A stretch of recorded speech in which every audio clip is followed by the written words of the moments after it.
The biggest compliment we could get on the first Iron Man film was, wow, I don't usually like movies like that, but I loved Iron Man. And what the people are really saying is, oh, it wasn't just explosions and special effects. I cared about the characters. Iron Man, that's kind of catchy. It's got a nice ring to it. It was a very fresh thing to do at the end of the first movie, to announce that he was Iron Man and to not do the secret identity thing. I am Iron Man.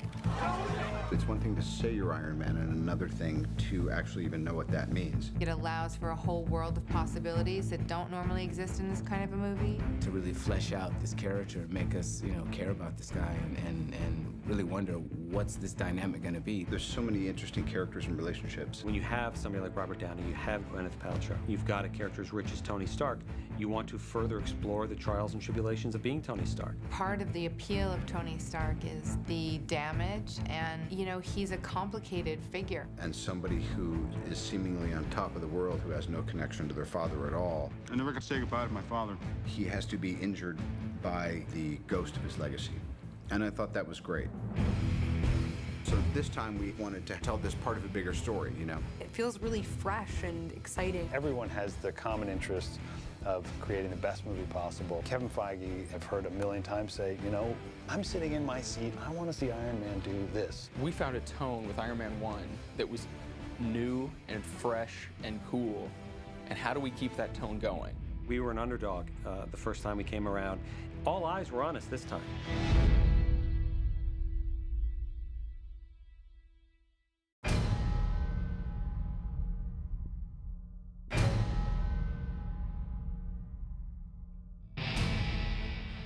A week out, it's Friday, and we're shooting not this Monday, but the following Monday.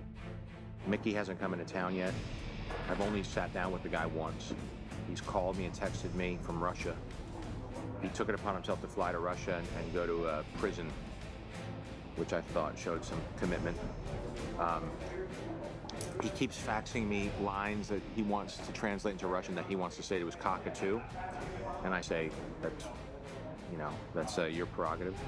All of my time is being monopolized by the actors, the rehearsal process, and refining the script for these performers. And they have tremendous insight because there's nobody who's better at speaking on behalf of the logic of a character than an actor, a good actor who's smart. So I'm really trying to soak up that insight and incorporate it into the script, and then also trying to stay loose enough to be open to new ideas that come to me at 4 in the morning. So it's a very interesting combo of people. I can't believe the cast we have. I mean, any one of these people could star in their own film, and have, between Scarlett and Sam Rockwell and Gwyneth and Mickey, and of course Robert and Don Cheadle. We're in writing sessions trying to pull this script together. It always feels like you're burning the candle at both ends. I'm really, really excited about what's going to happen. First time around, we wanted to show people that their superhero was in good hands, and we took it seriously, and we were paying attention to the source material. And what we do in this one, for starters, is Tony's on a bad road. His life was too busy to start with, and then he said, I'm Iron Man. So in the script, we explore what happened over the last 6 months. He has this hole in his chest, and this sort of dilemma that is really a dilemma of mortality after he's made this sort of vow or promise to be Iron Man. In the first movie, we made it very clear that this is a metaphor for his heart, for what's inside him as well as the armored exterior. And we continue that metaphor in the sequel. When he made these RTs, they had enough power to power something very large for a short amount of time or something very small for a longer amount of time. So really the question was, how many more licks can his Tigger take? How about the high-tech crossword puzzle on your neck? Road rash. As things aren't working out for him, it begins to go on the fritz. He begins to notice his body's reacting in a strange way to what essentially is implanted in his chest. Tony, both in his suit and in his goings-on with Pepper, he's going to have to figure out something that lasts a little bit longer. Entrances. He's in process of always inventing and trying to figure out a way to improve his system. The Mark III we saw him wearing at the end of the first one, and then we figured that he wanted another version, so we have the Mark IV, which is similar but slightly different in design. He's slightly adapted the Mark III from the end of the first film. It's the Mark IV, still the iconic circle RT, but if you look at it, you compare it side by side, it's sleeker, it fits better, but it is iconically and unquestionably Iron Man. It's hard to separate Tony from his tech. It's one. We're going to explore these emotional changes that he's undergoing, this connection to his father, to his past, his relationship with Pepper, and of course, overcoming this technical challenge and how they sort of merge into one. We just need to recharge our batteries and figure it all out. Not everybody runs on batteries, Tony. We started looking at the Crimson Dynamo backstory and kind of playing with some other characters. We really liked Whiplash and Ryan Meinerding, who is one of the most talented concept artists in the entire industry. We thought that Ryan Meinerding doing a Whiplash costume, built in a cave with a box of scraps, could be really cool. At the beginning of this process, when we started with Whiplash, he was actually going to be one of a whole cast of villains.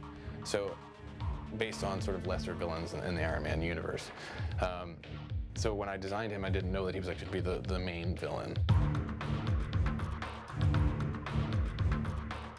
This is sort of where we started with Whiplash. He was sort of implanting himself with pins. At that point, I think his RT was actually going to be an internal thing. That was one concept, and then another concept was to sort of take it so it was a little more external. It looked a little bit higher tech, and all of the whip mechanisms were external. This was sort of like the final iteration of that beginning phase where it was really adding a lot of exoskeletal stuff to the suit. One keyframe can define a whole sequence. You know, I mean, then we start building storyboards and we start writing script pages. But if there's an idea for a moment that John can communicate to Ryan, Ryan can put down paper, it can just inspire everybody. We didn't want it to be so overwhelming that you couldn't see the person underneath it. And when Mickey ended up getting cast, it made a lot of sense to show as much of him as possible. Trying to find a way to add some sort of realism to the character. I think that's primarily what my job is. We'd always sort of thought that he was going to be this sort of badass Russian prisoner. That's the archetype, if you will, that I went for in the first drawings.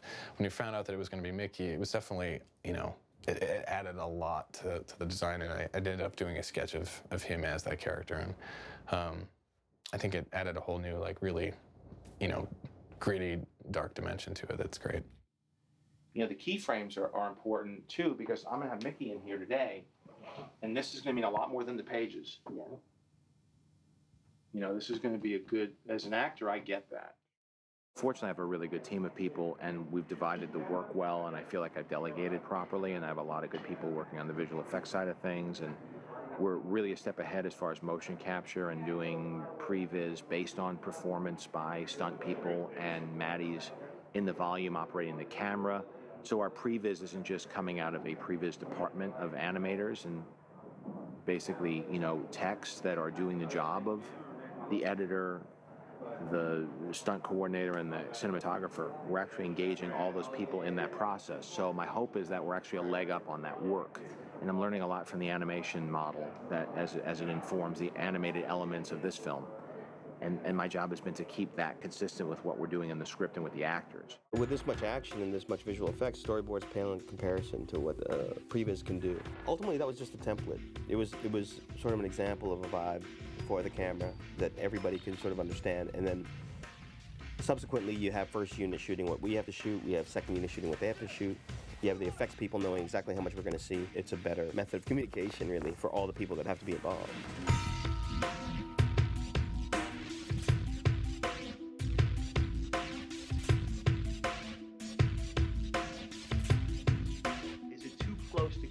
Too convenient? Do we want to see him just flying down and get rocked? Right now it's very dynamically happening right next to the camera. The explosion's going to be whiting out the camera. He's going to be disappearing. It seems he should be flying out of frame. That's such a strong impact that he's here. That you want to lose him on an impact like that, not hold him. Right, or start it further away. That makes it easier to hold him as opposed to trying to make it so dynamic. I still think there's a little too much convenience in the framing. What we did in previs in this time, which is different than the last time, is we did complete keyframe animation on the first one, and on this one we decided to do it a little bit different, and we went with motion capture. Let's just have a couple beats at the start where you're kind of hovering or, balancing as you're coming up through the floor. We're in San Francisco at Industrial Light and Magic. This is the mocap room, and this is where we capture motion performance and apply it to our characters. This allows us to see what can and can't work rather cost effectively without having to do it on set with a bunch of actors and everybody working around it. That's really cool.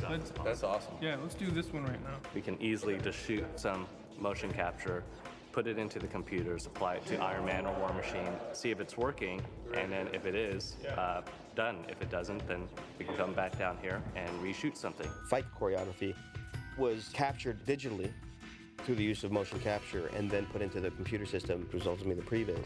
We have a virtual camera. We create the backgrounds first, then we do the movement, and then you can actually choose your angles in our offices.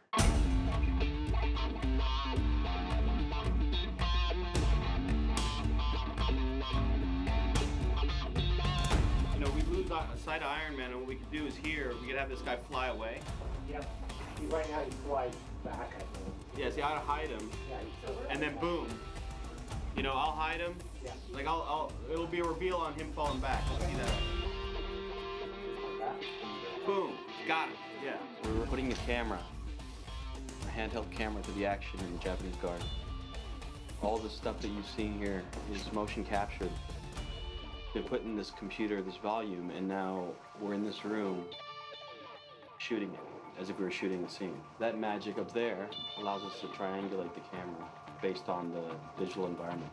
Using a virtual camera, not unlike what they used for Avatar, it was much more effective than me sitting at a computer with a preview artist and saying, okay, well, let's change the lens to a 27. And then you're just sitting there and with keystrokes trying to move the sig. Well, it's much more effective if I can hold the camera, have the choreography being done digitally in front of me, look at this tablet that's ultimately my camera, react to the movements, and then all of a sudden be inspired by one move that takes the camera to another place. This technology allowed me to get a lot of shots done in a short amount of time. Action.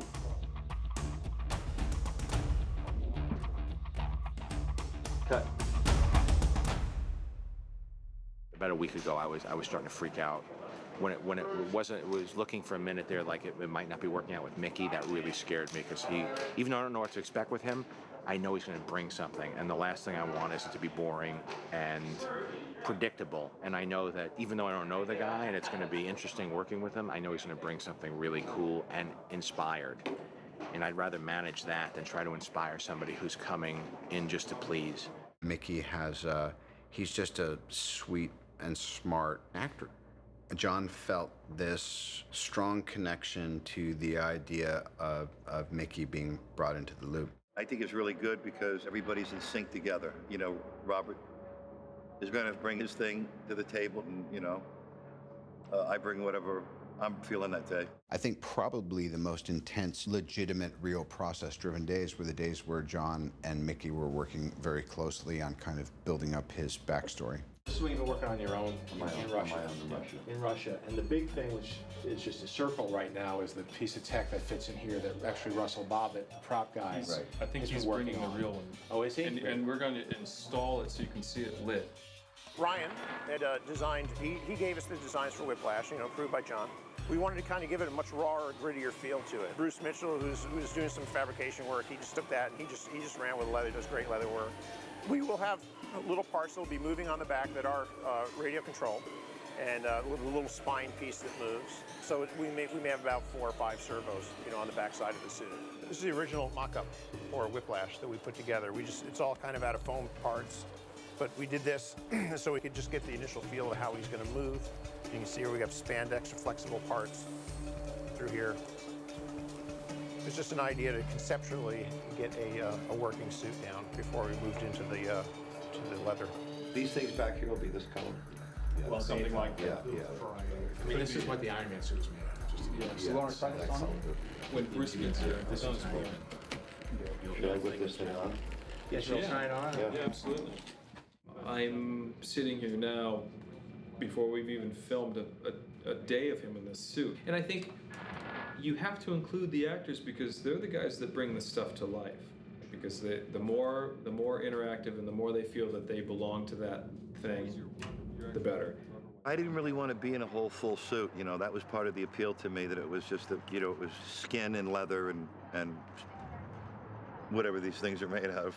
They built a great suit that weighs 38 pounds, not including the arms. So what I did is I worked with my trainer for about 7 weeks with a 40-pound vest on a treadmill for like 40 minutes. So I wouldn't get exhausted every time I put the suit on. Because the first time I put the suit on, I said, man, you know, this ain't gonna cut it. Yeah. Oh yeah. That's crazy. Insane. That's why I here check the mirror. Wow. How mad would they be if I Twitter this? It was the first time that John had seen what we were building, the first time we met Mickey, the first time Mickey had the thing out. So it's like you're jumping right into the frying pan. A lot of times the problem with these things is it starts to, once you layer it on, it starts to engulf the body. Plus, you don't want this stuff rubbing your tattoos off if it transfers. Yeah. Well, they did a lot of prepping on this movie, and I think they were really good in their preparation and their research, and it makes your job easier because if you ask a question, they can answer your question and give you an adjustment. It just all flows easier when the director has done his homework. Maybe a little bit lower on the thing. Yeah, it feels like it wants to be. It feels like it's going up a little. Yeah. Angle forward and be about right there. Obviously, when you throw Mickey Rourke's name around, you kind of, the designers, the whole team sort of senses something a little bit different. It brings in a unique approach.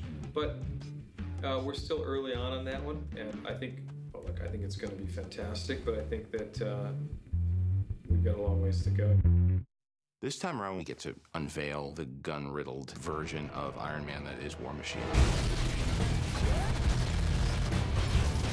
The War Machine, the design is awesome. It is absolutely fantastic. We developed a style for the suits in the first film. We wanted to continue that. And as the War Machine is built on the base of the Mark II, that was our starting point. The design of the suits works. We work hand in hand with Ryan Meinerding. It's really like John works for months with his camp on looks, then we kind of work with them on fusing those together. How bulky we could get, how many weapons we could fit on it and still have it look like a guy could walk around in it, like he would have the mobility that an Iron Man character needs. Those were the challenges. But when you have Legacy Effects bringing this to life for us, it's a huge pleasure to see it come together. The thing about a studio like ours, whether it's Stan Winston's studio then or Legacy Effects now, it's a core group of absolute comic book, I hate to use the word, let's call them fans. Shane will sit down and just break everything down. Once they have approved drawings and designs of what they want, then we build a 3D model in the computer. Once they approve the 3D model, then we will grow a maquette so they can see it in full form. Because sometimes, when you see it in the computer, it's, it just isn't quite there until you can see it in that true 3 dimension, standing in front of you. The main difference, I think, and hopefully, the fans aren't upset about this one, is we don't have the exposed missile pod at all times. That was one of the things that the Marvel guys definitely wanted to try and work in. But the fact of having like 2 big things on either side of a head makes, shooting him a little bit difficult. You know this is going to be a problem, or just something that we have to work out, is the fact that these large bullet case missile cases are right there. You've got a little bit more room, but you're gonna probably pitch your body a little bit. Yeah. The only solution is to take this plane and kind of jockey it out a little bit. We found ways of trying to actually work. This isn't the final design for this, but the missile pod actually, there's a missile pod in each one of these shoulder straps. What we're doing behind me here is putting together the Mark II autopsy scene for Edwards Air Force Base. It shoots in about a week and a half or 2 weeks.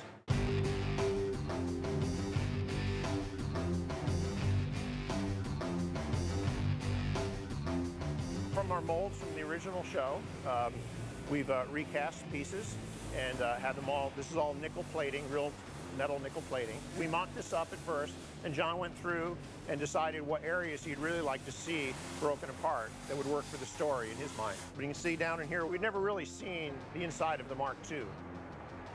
So we're recreating it for the scenes. We were fashioning the interior. He'll pull this chest piece off. We added lead into this chest piece to give it some more weight because these are just all fiberglass parts. The suit that we're going to do for Don is a lot of the same components, and but we'll mostly just use the upper part of it. This time around, the stipulation from the director, take what we learned, modify it, make it better. They made the suits a lot more lightweight. They were much quicker to go on and off. Made them out of more forgiving materials, and we even had lighter stunt suits. They're going to do mostly motion capture for the legs. They found in the first film it was much more difficult for them to get the movement they really wanted, And it just took more time. They'll be able to speed it up a little bit more this time around. They made him lighter and better, more articulated, and ultimately making it look even cooler. It's cumbersome, but I think it helps for us to actually feel what we would feel in those pieces. It lets you feel a bit more of what the real dynamic would be inside something like that. Though I guess, it would be more ergodynamically designed per Tony's instructions, but it still gives you a feeling that would be different than if you're just in the Lycra suit and you have some balls and tape around your arms. It's hard to really feel the volume that suit has. I was feeling the 45 pounds as well. So it's cool to get in that, and then it's really cool to get out of it. That's actually the best part of putting it on, is that you'll get to take it off.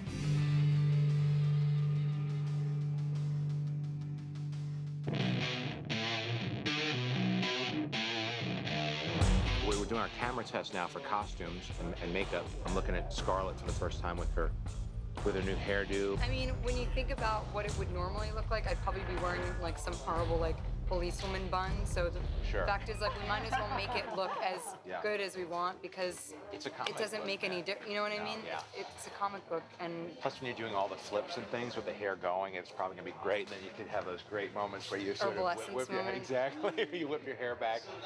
Well, I saw the final costume when we were doing wardrobe tests, and I was like, oh my God, this is just not fair. And Mary Joffrey is costuming her. Once it became Scarlett, it became clear that, because I've also worked with Scarlett twice before, it's starting to get a plungier neckline, but it goes plungier later, so it's like a step in between. I get it. Good. Looks great. Good. When I know, just watching her in other movies, I know you can tell what kind of figure she has, and I can tell what's going to look good on her. What's cool too is you're still gonna be stuck to him because you're attached. So we're gonna have this conversation and then pop in on you hey, I'm still here. Okay. And he's gonna be taking off the thing. Yeah, it's just gonna force awkwardness, which is great. I'm a fan of. Yeah, you look great. Really like figuring out who these characters are. And I haven't seen her Black Widow look yet. I've seen some drawings, but that's when we really know. She's really getting into shape because she's been training and taking it really seriously. I've seen the tests that she's been doing, jumping off the cranes and doing the wire work and learning the combat. She looks pretty steady, and she's pretty brave and pretty committed, so that's good. It's the first time I'm seeing her as somebody who could be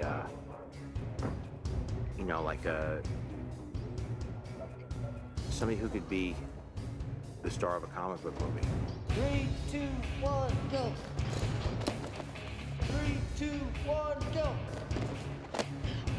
Oh, that. I was totally out of my element when it came to the physical part of this work, and for me, I've always, I think I was excited to do something that was going to be a challenge for me, and I'm fortunate enough that I'm young and able, and I was certainly more than willing to be a part of the action, so to speak. She had a really good time doing it. Unlike some of us older curmudgeons, there's very little you can do to get under her skin. She's just consummately professional. You always choreograph according to what best fits the actor's attributes. You always try to accentuate, what they do best. But at the same time, you want to create a style that fits specifically for, the character you're doing in the movie. That's it. The great thing about Jonathan is he always shoots everything and cuts it together. We will edit it ourselves. We'll put in some After Effects to really show what it's going to look like in the end process. And we edit it per the storyboards, and then we present that to John. Action.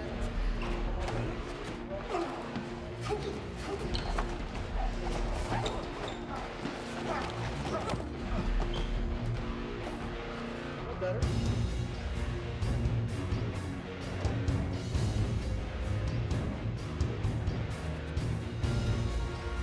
These moves do exist because it was based off flying head scissors or scissors throws and stuff like that. But when we're doing it for film, depending on what it is, we kind of accentuate the throws a little bit.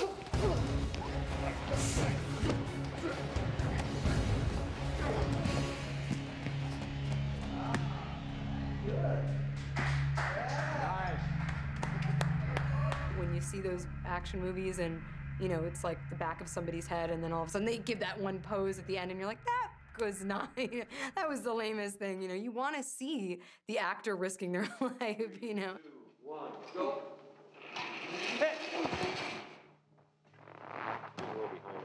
Sorry. Okay. The wire work didn't really bother me too much, you know. I mean, the thing that's kind of strange about it is you have this tension pulling you in a completely different direction than where you want to go, and you're constantly fighting that. Let me see, so... Yeah, just like that. That's good. Ready? Okay. Stand by, and 3, 2, 1, go. Oh, Nice. there you go. That's good. Scarlett hadn't really done an action role, and she assured me that she would work as hard as she needed to both get in shape and do her stunts and learn all of that stuff. And she spent hours and hours and hours for months. By far the most dedicated actor when it came to the stunt work and the physical work. Yeah, superhero pose. Okay. We're working on the Natasha Superhero pose? badass super pose. Love that. I've done a lot of films in my career and worked with a lot of great actresses, and a lot of them put in a lot of great effort, but I got to tell you what, the effort that she put forth here is, I mean, second to none. She really put her heart into this one and really has worked hard, and it shows. Let's do one more, and then we'll move on to some other stuff. Okay. Okay. All right, let's go ahead and bring her out. It was so easy for me to be a part of that crew. I've never been so close with a stunt team before, and really they were like my little cheerleaders the whole time, and totally supported me through all of it. So I got very, very lucky working with Tom and his whole crew. And it was fun for me. You know, it's fun because you challenge yourself, and, you know, I'm competitive by nature. So for me, it's like I want to win. I want to be able to see my face on that screen and sell it to the audience, you know. We've been just working on the script, working on the sets, trying to figure out the logic of it, trying to figure out the action beats, and just every day, you know, shoveling away, getting the cast attached. You're so focused on every day-to-day challenge that you're not really thinking of the overall, and then it hits you that you're going to be shooting this stuff. And you just have to change modes to just jumping in. You just have to jump off the diving board because it's happening. And not only that, but you have to do it with conviction because you have a lot of people looking to you to show them what to do. I'm just trying to learn from everything I did last time and how to improve the process and the workflow. If you really try to focus on everything as you do coming up, you get overwhelmed. You have to step it back a little bit and just let it wash over you and just surf it. It just feels like you're surfing. You're just sort of riding the wave and not getting hung up on anything and just flowing with it and trying to maintain your energy and not get freaked out. Don't look down. You have to make the best movie for what you feel is the best story. And hopefully it resonates with the audiences. The fans, you know, kind of demand that. Everyone's pulling one rope, you know, and trying to create one thing.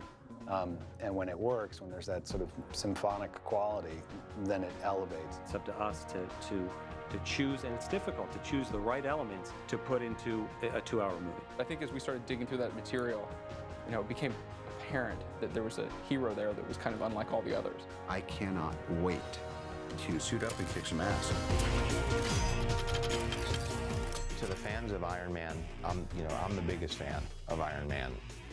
It was my life. I lived it for 2 years, and since then, all I've been doing is thinking about it. I went around the world, saw how it was received. So now that I know that people share our taste, we're perfectly teed up in the sense that the audience is waiting to see what we do next, and I will not let them down. This is the last moment, really, before we start shooting.